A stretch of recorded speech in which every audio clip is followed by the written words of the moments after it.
Assalamualaikum, salam sejahtera dan salam perpaduan. Satu majlis menandatangani perjanjian antara ketua-ketua parti bagi menyokong pembentukan kerajaan perpaduan akan diadakan esok.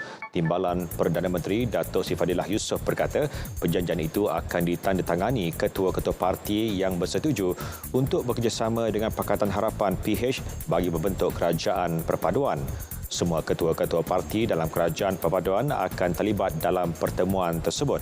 Dalam perkara itu, Dato' Sri Fadilah akan menghadiri satu mesyuarat yang akan diadakan gabungan Parti Sarawak GPS sebelum majlis berkenaan.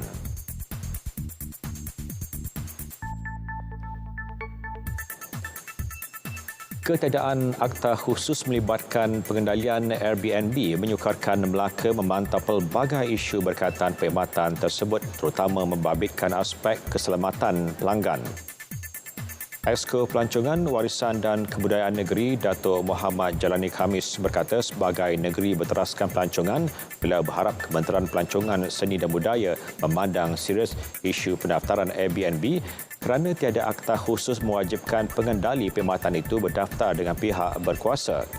Beliau menyatakan perkara itu dalam persidangan DUN Melaka. Terdahulu, beliau menjawab soalan dikemukakan ADUN Sungai Udang Dr. Muhammad Alif Yusof yang ingin tahu mengenai usaha memastikan hotel di Melaka yang ditutup kembali beroperasi agar tidak merencatkan pemandangan di kawasan tumpuan pelancongan.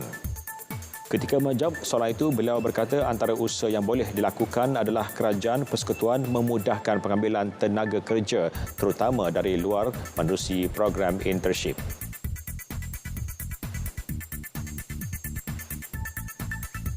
Luar negara, Peru mengisytiharkan darurat selama 30 hari di seluruh negara berikutan protes yang kian memuncak sehingga mengakibatkan 7 terkorban selepas Kongres menyingkirkan bekas Presiden Pedro Castillo minggu lepas. Pengisytiharan dibuat Menteri Pertahanan Alberto Otarola disebabkan perbuatan vandalisme dan keganasan. Kerajaan juga sedang meneliti sama ada akan mengisytiharkan perintah berkurung atau sebaliknya. Castillo telah didakwa dan ditahan minggu lepas selepas percubaannya membubarkan parlimen dan penyikiran beliau telah mencetuskan protes.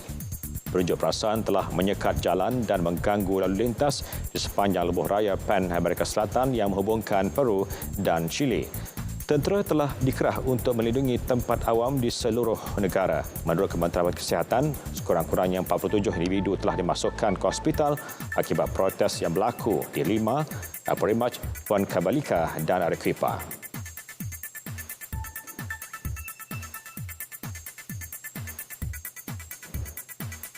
Republik Demokratik Kongo berkabung 3 hari selepas 141 terkorban dalam bencana banjir yang melanda Kinshasa. 9 keluarga termasuk kanak-kanak antara yang dilaporkan maut selepas rumah mereka runtuh di perkampungan Ngaliba.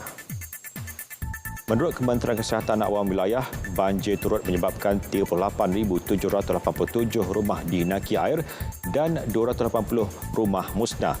Presiden Felix Antoine Tshisekedi yang kini berada di Washington untuk menghadiri sidang kemuncak Amerika Syarikat Afrika mengadakan pertemuan dengan beberapa menteri kerajaan berhubung bencana itu pada Selasa.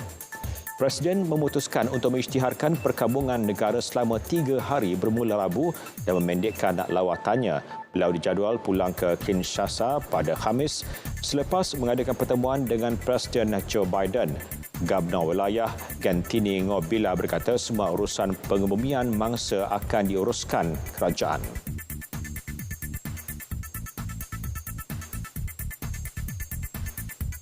Sekian berita semasa 4. Assalamualaikum dan salam perpaduan.